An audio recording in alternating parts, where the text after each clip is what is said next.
Thank you sir. അപ്പോൾ ഇത്രയും കേട്ടതിൽ നിന്ന് നമുക്ക് മനസ്സിലായിട്ടുള്ള ഒരു കാര്യം, ചെറിയ ക്ലാസ്സിൽ പഠിക്കുമ്പം ചെറിയ മാർക്കുണ്ടെങ്കിലും വലിയ ക്ലാസ്സിലെത്തിയപ്പോൾ വലിയ ക്ലാസ്സുകളോടെയും ബിരുദങ്ങളോടെയും, നേരത്തെ അദ്ദേഹം പറഞ്ഞു 13ഓളം ബിരുദാനന്തര ബിരുദം കൈകാര്യം ലഭിച്ചിട്ടുള്ള വ്യക്തിയാണ്. അദ്ദേഹത്തിന് നമ്മുടെ വക ഒരു വലിയ കയ്യടി ഈ ഒരു ക്ലാസ്സിന് വേണ്ടി കൊടുക്കാം. അടുത്ത ക്ലാസ് കൈകാര്യം ചെയ്യുന്നത് ടീന സി ഷെറിയാണ്, HCL ടെക്നോളജീസ്. നമ്മുടെ നേരത്തെ പറഞ്ഞതുപോലെ തന്നെ കരിയർ രംഗത്ത് ഹയർ സെക്കൻഡറി പഠനം പൂർത്തിയാക്കിയിട്ടുള്ള കുട്ടികൾക്ക് ഒരുപാട് തൊഴിൽ സാധ്യതകളെ പരിചയപ്പെടുത്തുന്ന HCL ടെക് ബി പ്രോഗ്രാമിനെ കുറിച്ച് ക്ലാസ് കൈകാര്യം ചെയ്യുന്നതിന് ടീനയെ സ്നേഹപൂർവ്വം ക്ഷണിക്കുകയാണ്. Good afternoon everyone. Okay, so എൻ്റെ പേര് ടീന. ഞാൻ HCL ടെക്കിൻ്റെ മലബാർ റീജിയൻ, അതായത് നോർത്ത് കേരള ക്ലസ്റ്റർ ഹെഡാണ്. മുരളി സാറ് വളരെ ഡീറ്റെയിൽ ആയിട്ട് നിങ്ങൾക്ക് പ്ലസ് ടു കഴിഞ്ഞതിന് ശേഷമുള്ള ഓപ്പർച്യൂണിറ്റീസ് നിങ്ങൾക്ക് പറഞ്ഞു തന്നു അല്ലേ. ഇനി ഞാനിവിടെ പറയാൻ പോകുന്നത് നിങ്ങൾ ഇത്രയും കാലം കേട്ടിട്ടുള്ളതിൽ നിന്നും കുറച്ച് ഡിഫറെൻ്റ് ആയിട്ടുള്ള ഒരു പ്രോഗ്രാമാണ്. നിങ്ങൾക്ക് പെട്ടെന്ന് അത് കേൾക്കുമ്പോൾ ചിലപ്പോൾ ആക്സെപ്റ്റ് ചെയ്യാനും ഇത്തിരി ബുദ്ധിമുട്ടുണ്ടാവുമായിരിക്കും, ചിലപ്പോൾ അറിയില്ല. സോ അത് പക്ഷേ 2017 മുതൽ ഈ HCLൻ്റെ ടെക് ബി എന്ന ഈ പ്രോഗ്രാം കേരളത്തിൽ ഈ പ്രോഗ്രാം നടക്കുന്നുണ്ട്. കേരളത്തിൽ 2020 മുതലാണ്. കണ്ണൂർ ജില്ലയിൽ ആക്ച്വലി 2021 മുതൽ കണ്ണൂർ ജില്ലയിൽ നിന്ന് കുട്ടികൾ ടെക് ബി എന്ന ഈ ഒരു ഏർലി കരിയർ പ്രോഗ്രാമിലേക്ക് വരികയും അവരുടെ കരിയർ പടുത്തുയർത്തുകയും അതിൻ്റെ കൂടെ തന്നെ അവർക്ക് എഡ്യൂക്കേഷൻ ഇന്ത്യയിലെ പ്രീമിയം ഇൻസ്റ്റിറ്റ്യൂഷൻസ് ആയിട്ടുള്ള IIT, IIIT, ബിറ്റ്സ് പിലാനി പോലത്തെ പ്രീമിയം ഇൻസ്റ്റിറ്റ്യൂഷൻസിൽ നിന്ന് അവർക്ക് സ്കോളർഷിപ്പോട് കൂടി പഠിക്കാൻ പറ്റുകയും ചെയ്യുന്ന ഒരു പ്രോഗ്രാമാണ് HCL ടെക് ബി എന്ന് പറയുന്നത്. ഇനി HCLനെ കുറിച്ച് പറയുന്നതിന് മുന്നേ ആയിട്ട് അപ്പം ഈ ഒരു നിങ്ങൾ ഇതിൽ കാണുന്നത് പോലെ നിങ്ങളുടെ കരിയറിന് ഒരു ജെറ്റ് പാക്ക് വെക്കുന്നതിന് തുല്യമാണ് ടെക് ബി എന്ന് പറയുന്ന ഈ പ്രോഗ്രാം. ഇതിലൂടെ പഠനത്തിൻ്റെ കൂടെ തന്നെ നിങ്ങളുടെ കരിയറും പടുത്തുയർത്തുകയാണ് ടെക് ബി പ്രോഗ്രാമിൽ നമ്മൾ ചെയ്യുന്നത്. ഇനി ഇതിന് മുന്നേ ആയിട്ട് എന്താണ് HCL? നിങ്ങൾ ആരെങ്കിലും HCL കേട്ടിട്ടുണ്ടോ? പാരൻസ് കേൾക്കാൻ വഴിയുണ്ടാവും, നിങ്ങളുടെ കൂടെ ഇരിക്കുന്ന പാരൻസ് കേട്ടിട്ടുണ്ടാവും. ഈ എംബ്ലം കണ്ടിട്ടുണ്ടോ? അപ്പം HCLൻ്റെ പുതിയ എംബ്ലം നിങ്ങൾക്ക് അധികം ഫെമിലിയർ ആവില്ല. എൻ്റെ ഇതിലുള്ള എംബ്ലം ആരെങ്കിലും കണ്ടിട്ടുണ്ടോ? പാരൻസിന് ചിലപ്പോൾ അറിയുന്നുണ്ടാവും. HCL എന്ന് പറയുമ്പോൾ അവരൊക്കെ, നിങ്ങളുടെ പാരൻസൊക്കെ കമ്പ്യൂട്ടർ പഠിച്ചിട്ടുണ്ടെങ്കിൽ HCLൻ്റെ സിസ്റ്റം യൂസ് ചെയ്തിട്ടായിരുന്നു ആദ്യകാലങ്ങളിൽ ഓൾമോസ്റ്റ് ഓൾ ഗവൺമെൻറ് ഇൻസ്റ്റിറ്റ്യൂഷൻസും എഡ്യൂക്കേഷൻ ഓർഗനൈസേഷൻസും അതുപോലെ തന്നെ ഗവൺമെൻറ് ഓർഗനൈസേഷൻസൊക്കെ HCLൻ്റെ സിസ്റ്റം ആയിരുന്നു യൂസ് ചെയ്തിട്ടുണ്ടായിരുന്നത്. അതുകൊണ്ട് തന്നെ ഞങ്ങളൊക്കെ പഠിക്കുന്ന സമയത്ത് HCL നമുക്ക് ഫെമിലിയർ ആയിട്ടുള്ളൊരു കമ്പനിയാണ്. അപ്പം HCL 1976 സ്റ്റാർട്ട് ചെയ്തത്. It was in to hardware area. കാലക്രമേണ HCL കംപ്ലീറ്റ്ലി ഒരു ടെക്നോളജി കമ്പനിയായി കൂടുതലും സോഫ്റ്റ്വെയർ ഡെവലപ്മെൻറ്റിലും അതുപോലെ തന്നെ കൺസൾട്ടിങ്ങിലുമാണ് HCL ഉള്ളത്. അതായത് വലിയ വലിയ കമ്പനികൾക്ക് വേണ്ടിയിട്ട്, അതായത് ഫോർച്യൂൺ 500 കമ്പനീസ് എന്ന് കേട്ടിട്ടുണ്ടോ? ലോകത്തിലെ തന്നെ മുന്നിൽ നിൽക്കുന്ന ആദ്യത്തെ 500 കമ്പനികളെ പറയുന്ന പേരാണ് ഫോർച്യൂൺ 500. അതിൽ ഓൾമോസ്റ്റ് 250 കമ്പനീസിൻ്റെയും IT കൺസൾട്ടൻ്റ് ആണ് HCL വരുന്നത്. ഓക്കെ, അപ്പം ഇപ്പം HCL പ്രസൻ്റ്ലി 60 കൺട്രീസിൽ HCLൻ്റെ പ്രസൻസ് ഉണ്ട്. And more than 2.5 lakhs employees world wide HCLൻ്റെ കീഴിൽ വർക്ക് ചെയ്യുന്നുണ്ട്. And this is the revenue part and all. കൂടുതലായിട്ടും ഫോക്കസ് ചെയ്യുന്ന, ഇപ്പം ഒരു IT കമ്പനി എന്ന് പറയുന്നത് നമുക്കറിയാം എല്ലാത്തിലും IT ആവശ്യമാണ് അല്ലേ. അപ്പോൾ കൂടുതലായിട്ടും മാനുഫാക്ചറിങ് ഏരിയയിൽ, ഹെൽത്ത് കെയർ ഏരിയയിൽ നിങ്ങൾക്കറിയാം പലപ്പോഴും ഈ നിങ്ങൾ പല ഹോസ്പിറ്റലിലും പോയിട്ടുണ്ടെങ്കിൽ നിങ്ങൾ കണ്ടിട്ടുണ്ടാവും റോബോട്ടിക് സർജറി എന്നൊക്കെ അല്ലേ. ഇപ്പം റോബോട്ടിക് സർജറിയൊക്കെ നടക്കുന്നത് ITൻ്റെ സഹായത്തോട് കൂടിയിട്ട്. അങ്ങനെ എല്ലാ മേഖലകളിലും IT സപ്പോർട്ട് നമ്മൾ കൊടുക്കുന്നുണ്ട്. നമ്മളുടെ കുറച്ച് ക്ലയൻസ് ആണ് മൈക്രോസോഫ്റ്റ്, ആമസോൺ എന്നൊക്കെ നിങ്ങൾക്ക് അറിയുന്ന കുറച്ച് കമ്പനീസ് പേര് പറഞ്ഞു എന്നുള്ളൂ. HCLൻ്റെ ക്ലയൻസ് ആണ്. ഇനി നിങ്ങൾ ഈ എംബ്ലം ചിലപ്പം ഒരു ക്രിക്കറ്റ് പ്രേമിയാണെങ്കിൽ നിങ്ങൾ കണ്ടിട്ടുണ്ടാവും. ഓസ്ട്രേലിയൻ ക്രിക്കറ്റ് ടീമിൻ്റെ സ്പോൺസേഴ്സും കൂടിയാണ് HCL ടെക്. ഇന്ത്യൻ കമ്പനിയാണ്, പക്ഷേ ഓസ്ട്രേലിയയിൽ പോയിട്ടാണ് സ്പോൺസർ ചെയ്തിരിക്കുന്നത്. So this is the presence. ഈ കൺട്രീസിലൊക്കെയാണ് HCLൻ്റെ പ്രസൻസ് ഉണ്ട്, 60 കൺട്രീസിൽ. Okay, okay. ഇതാണ് HCLൻ്റെ ഒരു സ്റ്റഡി ഗ്രോത്ത് ആണ്. 1976 HCL സ്റ്റാർട്ട് ചെയ്തു. ആപ്പിൾ മൈക്രോ കമ്പ്യൂട്ടേഴ്സ് സ്റ്റാർട്ട് ചെയ്ത സെയിം ടൈമിൽ തന്നെയാണ് HCLും മൈക്രോ കമ്പ്യൂട്ടേഴ്സ് ഇന്ത്യയിൽ സ്റ്റാർട്ട് ചെയ്തിട്ടുണ്ടായിരുന്നത്. And it's study growth. ഇപ്പം 60 രാജ്യങ്ങളിലായിട്ട് HCL വിപുലമായിട്ട് നിൽക്കുകയാണ്. ആൻഡ് ഇനി എന്താണ് ടെക്ബി പ്രോഗ്രാം? ഇപ്പം HCLനെ കുറിച്ച് നിങ്ങൾ മനസ്സിലാക്കി, ഇത്രയും വലിയൊരു കമ്പനിയാണെന്ന് നിങ്ങൾക്ക് മനസ്സിലായി. അത്രയും ഒരു വലിയൊരു കമ്പനിയിൽ ഒരു IT ജയൻറ്റിൻ്റെ കൂടെയാണ് നിങ്ങൾ നിങ്ങളുടെ കരിയർ സ്റ്റാർട്ട് ചെയ്യാൻ പോകുന്നത്. നമുക്കറിയാം, നിങ്ങൾ +2 കഴിഞ്ഞു കഴിഞ്ഞാൽ പലരും അവരുടെ ട്രഡീഷണൽ കരിയർ പാത്ത് ചൂസ് ചെയ്യാനാണ് ഇപ്പോഴും പാരൻസും സേഫായിട്ട് കാണുന്നത്, അല്ലേ? നമുക്ക് പല ഓപ്പർച്യൂണിറ്റീസ് ഉണ്ട്. ഒരു ന്യൂജൻ കോഴ്സ് വരുമ്പോൾ അത് ആക്സെപ്റ്റ് ചെയ്യാൻ പലപ്പോഴും നമുക്കൊരു പേടിയാണ്. ഇത് നമുക്ക് പറ്റുമോ, അല്ലെങ്കിൽ നമ്മൾ ചതിക്കപ്പെടുമോ എന്നുള്ള പല ഡൗട്ടുകളും നമ്മളെ മനസ്സിലുണ്ടാവും, അല്ലേ? എന്നാൽ ഈ ടെക്ബി പ്രോഗ്രാം എന്ന് പറയുന്നത് നിങ്ങളുടെ ഇന്നത്തെ കാലത്ത് ഏറ്റവും അത്യാവശ്യമായിട്ടുള്ളൊരു കാര്യമാണ്. അതായത് നമ്മളിപ്പം ഡിഗ്രി പഠിച്ചു, അതുപോലെ തന്നെ നമ്മളൊരു എന്താ പറയുക, ഒരു ടെക്നിക്കൽ പ്രോഗ്രാം പഠിച്ചു, എന്നാൽ പോലും നമുക്ക് ഒരു കരിയറിലേക്ക് എത്തിപ്പെടാൻ പറ്റാത്തൊരു സിറ്റുവേഷൻ നമുക്ക് കാണാറുണ്ട്, അല്ലേ? ഇപ്പം BTech MTech കഴിഞ്ഞിട്ടും ജോലി കിട്ടാതെ, അല്ലെങ്കിൽ അവർ പഠിച്ച സ്ട്രീമിൽ നിന്നും ടോട്ടലി ഡിഫറെൻറ്റ് സ്ട്രീമിൽ പഠിക്കുന്ന അല്ലെങ്കിൽ വർക്ക് ചെയ്യുന്ന ആൾക്കാരെ നമ്മൾ കാണുന്നുണ്ടാവും ഇപ്പം. പക്ഷേ ടെക്ബി പ്രോഗ്രാമിൽ നിങ്ങൾക്ക് നിങ്ങളുടെ കരിയർ ആദ്യം സ്റ്റാർട്ട് ചെയ്തതിന് ശേഷമാണ് നിങ്ങൾ നിങ്ങളുടെ ഗ്രാജുവേഷൻ തന്നെ സ്റ്റാർട്ട് ചെയ്യുന്നത്. അതായത് നിങ്ങൾക്ക് ചെയ്ത് പഠിക്കാനുള്ള ഒരു അവസരം നിങ്ങൾക്ക് ഉണ്ടാവുകയാണ് ചെയ്യുന്നത്. അതുകൊണ്ട് തന്നെ നിങ്ങൾ പഠിച്ച സ്ട്രീമിൽ നിങ്ങൾ വർക്ക് ചെയ്യാനും കൂടിയും പഠിച്ചുകൊണ്ടാണ് നിങ്ങൾ മുന്നോട്ട് പോകുന്നത്. നിങ്ങൾ ഗ്രാജുവേഷൻ കഴിയുമ്പോഴത്തേനും എന്താവും, നിങ്ങൾ കരിയറിലും നിങ്ങൾ സെക്കൻഡ് സ്റ്റേജിലേക്ക് എത്തുകയാണ് ടെക്ബി പ്രോഗ്രാമിൽ നിങ്ങൾ ചെയ്യുന്നത്. ഇനി ഇതിൽ +2 മാത്സ് ഒരു സബ്ജക്റ്റായിട്ട് പഠിച്ചിട്ടുള്ള കുട്ടികൾ IT സെക്ടറിലേക്കും പഠിക്കാത്ത കുട്ടികൾ non-IT സെക്ടറിലേക്കുമാണ് ടെക്ബി പ്രോഗ്രാമിൽ വരുന്നത്.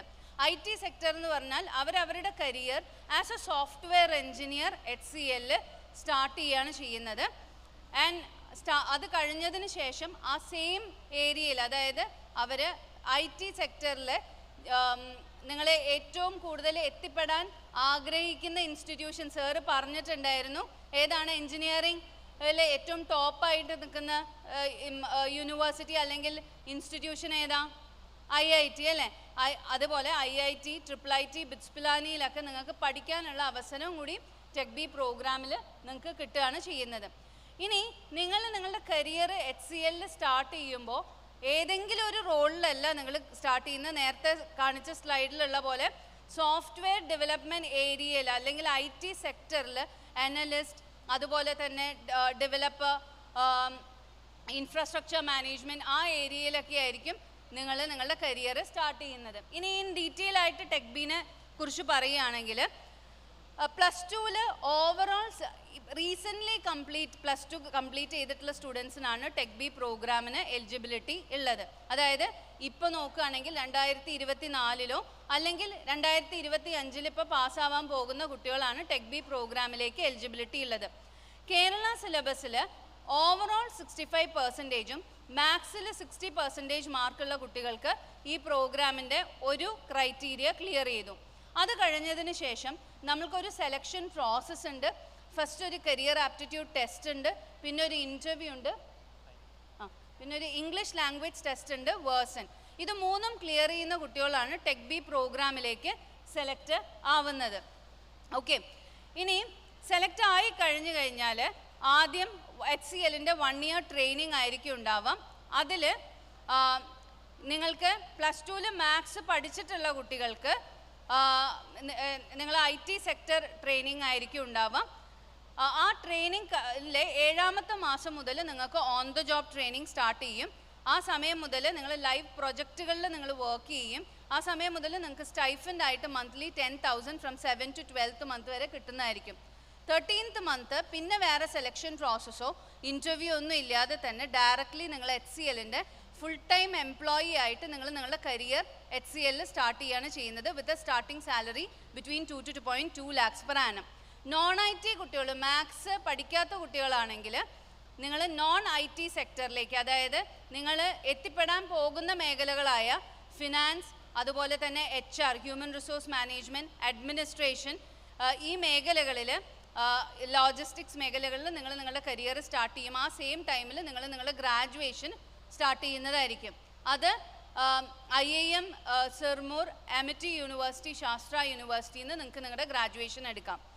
അവിടെയും സാലറിക്ക് പുറമെ 50 to 70% യൂണിവേഴ്സിറ്റി ഫീ ഫണ്ട് ചെയ്യുന്നത് HCL ആയിരിക്കും. ഓക്കെ, ഇനി ഈ ഒരു 1 year ട്രെയിനിങ്ങിന് നമ്മളൊരു ഫീസ് ചാർജ് ചെയ്യുന്നുണ്ട്. IT സെക്ടറിലുള്ള കുട്ടികൾക്ക് 1,40,000 ആണ്. non-IT കുട്ടികൾക്ക് 51,000 ആണ് ഫീസ്. ആ ഒരു വർഷത്തെ ട്രെയിനിങ്ങിന് മാത്രം. പിറ്റേ മാസം മുതൽ നിങ്ങൾ HCLൻ്റെ ഫുൾ ടൈം എംപ്ലോയി ആണ്. എന്നെ പോലെ തന്നെ HCLൻ്റെ ഒരു ഫുൾ ടൈം എംപ്ലോയി ആയിരിക്കും, ഗെറ്റിംഗ് ഓൾ ദ ബെനിഫിറ്റ്സ്. നിങ്ങൾക്ക് നിങ്ങളുടെ റിട്ടയർമെൻറ്റ് വരെയും HCL, if you wish to you can continue. ആ സെയിം ടൈമിൽ നിങ്ങൾക്ക് നിങ്ങളുടെ ഗ്രാജുവേഷനും ചെയ്യാം. ഗ്രാജുവേഷൻ IT കുട്ടികൾക്ക് IIT Guwahati, IIIT Kottayam, BITS പിലാനിയിലൊക്കെയാണ് നിങ്ങൾക്ക് നിങ്ങളുടെ ഗ്രാജുവേഷൻ ചെയ്യാൻ പറ്റും. ഇവിടെ ഒരു ഇൻട്രസ്റ്റിംഗ് ഫാക്ടർ എന്താ വെച്ചാൽ IITയിലും IIITയിലും കയറാൻ നിങ്ങൾക്ക് JEE ക്ലിയർ ചെയ്യേണ്ട ആവശ്യമില്ല. IIT ഗുവാഹട്ടിയും IIIT കോട്ടയും സെപ്പറേറ്റ് എൻട്രൻസ് എക്സാം നടത്തും, which is comparatively easy to clear. ഇത് കേൾക്കുമ്പോൾ പലരും ഒന്ന് ഞെട്ടി, JEE ക്ലിയർ ചെയ്യാതെ എങ്ങനെ?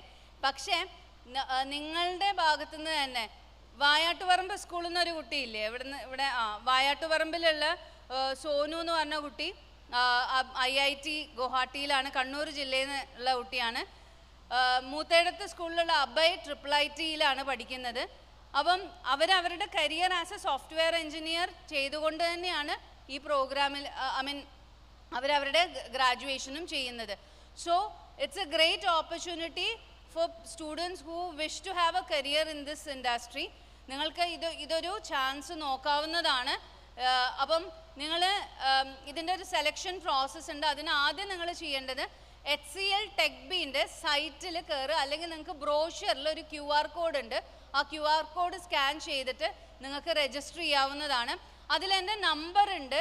എന്തെങ്കിലും ഡൗട്ട് ഉണ്ടെങ്കിൽ നിങ്ങൾ എന്നെ ഈ നമ്പറിലേക്ക് വിളിക്കാവുന്നതാണ്. കാരണം എനിക്ക് സമയമില്ല, അതുകൊണ്ടാണ് ഞാനിങ്ങനെ പറന്നു പോകുന്നത് കേട്ടോ. അപ്പം എന്തെങ്കിലും കൂടുതൽ ഡൗട്ട്സ് എന്തെങ്കിലും ഉണ്ടെങ്കിൽ നിങ്ങൾ എന്നെ വിളിച്ചാൽ മതി. സോ ഇതിൻ്റെ സെലക്ഷൻ പ്രോസസ്സൊക്കെ നിങ്ങൾക്ക് വീട്ടിലിരുന്നിട്ട് തന്നെ അറ്റൻഡ് ചെയ്യാവുന്നതാണ്. തളിപ്പറമ്പ് കോൺസ്റ്റിറ്റ്യുവൻസിയിൽ 3 വർഷമായിട്ട് നമ്മൾ ടെക്ബി പ്രോഗ്രാം എല്ലാ സ്കൂളുകളിലും ഇതിൻ്റെ ഓറിയൻറ്റേഷനും അതുപോലെ തന്നെ സെലക്ഷൻ പ്രോസസ്സും നടത്തുന്നുണ്ട്. അതിൽ നിന്ന് വളരെയധികം കുട്ടികൾ ടെക്ബി പ്രോഗ്രാമിലേക്ക് വരുന്നുണ്ട്. അതുപോലെ തന്നെ non-IT സെക്ടറിന് സെൻറ്റ് മൈക്കിൾസ് സ്കൂളിൽ നിന്ന് 2 കുട്ടികൾ ടെക്ബി ലാസ്റ്റ് ഇയറിലാണ് non-IT സെക്ടറിന് കേരളത്തിൽ നിന്ന് സെലക്ഷൻ ആയി തുടങ്ങിയത്. കണ്ണൂർ ജില്ലയിൽ നിന്ന് 3 കുട്ടികളോളാണ് ആ പ്രോഗ്രാമിലേക്ക് സെലക്ഷൻ കിട്ടിയിട്ടുള്ളത്. അവരിപ്പം ഒരു അമേരിക്കൻ കമ്പനിക്ക് വേണ്ടിയിട്ടാണ് വർക്ക് ചെയ്യുന്നത്. Okay, and they are doing the graduation also.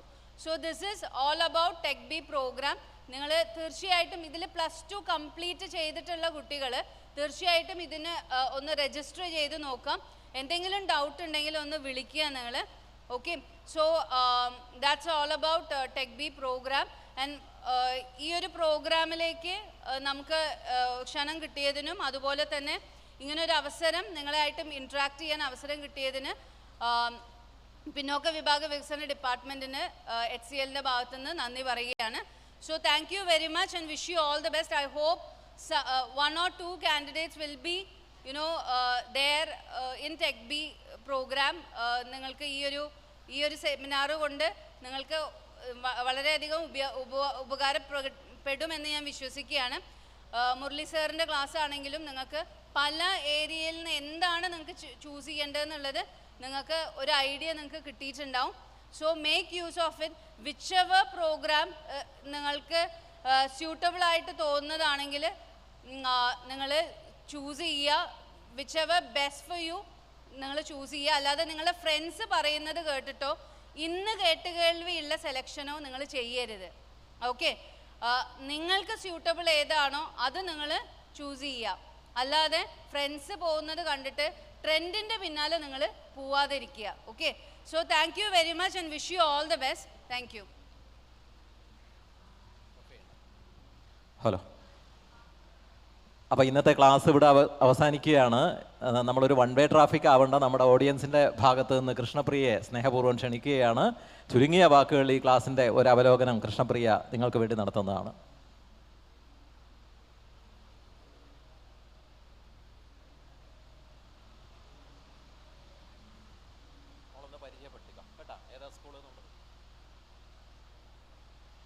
നമസ്കാരം, എൻ്റെ പേര് കൃഷ്ണപ്രിയ. ഞാൻ കൂത്തുപറമ്പിൽ നിന്ന് വരുന്നു. ഞാൻ ആയിത്തറമമ്പ്ര സ്കൂളിലാണ് പഠിക്കുന്നത്. ഇന്ന് ഇങ്ങോട്ടേക്ക് വരുമ്പോൾ ഒരു കോഴ്സ് എടുക്കണം എന്നൊക്കെ ഉണ്ടായിരുന്നു. അപ്പോൾ ഈ ക്ലാസ് കേട്ടപ്പോൾ കൂടുതൽ ആ കോഴ്സിനെ പറ്റി മനസ്സിലാക്കാൻ സാധിച്ചു. അതേപോലെ തന്നെ നല്ലൊരു ക്ലാസ്സാണ് ഇവിടെ ഓർഗനൈസ് ചെയ്തിരിക്കുന്നത്. ഈ ക്ലാസ് എടുത്ത മുരളീധരൻ സാറിനും പിന്നെ ടീന മാമിനും എൻ്റെ ഹൃദയം നിറഞ്ഞ നന്ദി രേഖപ്പെടുത്തുന്നു. പിന്നെ കുറച്ച് നെർവസ് ആണ്, കുറേ ആയി ഇങ്ങനെ സ്റ്റേജിൽ കയറിയിട്ട്. ലാസ്റ്റ് NSSൻ്റെ എന്തോ പരിപാടിക്ക് പറഞ്ഞതാണ്. അപ്പോൾ അങ്ങനെ നല്ലൊരു ക്ലാസ്സായിരുന്നു. ഇവിടെ ഇരിക്കുന്ന എല്ലാവർക്കും അത് മനസ്സിലായിട്ടുണ്ടാവും. സാറ് മാമും ഇത്രയും സമയം നമുക്ക് വേണ്ടി നല്ല രീതിക്ക് തന്നെ എല്ലാ കോഴ്സും ഒക്കെ പരിചയപ്പെടുത്തി തന്നു.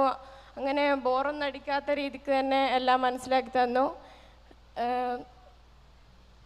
എല്ലാവരുടെയും പേരിൽ ഞാൻ നന്ദി അറിയിക്കുന്നു. Thank you. പിന്നെ വേറൊരു കാര്യം, ഇവിടെ നന്ദി പറയാൻ എന്നെ ക്ഷണിച്ചതിലും എൻ്റെ വിനീതമായ നന്ദി അറിയിക്കുന്നു. Thank you.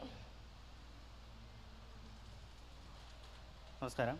ഈ യോഗത്തിൻ്റെ അധ്യക്ഷത വഹിച്ച കോഴിക്കോട് മേഖലാ deputy director Shri Praveen B ആശംസകൾ അറിയിച്ച് സംസാരിച്ചു.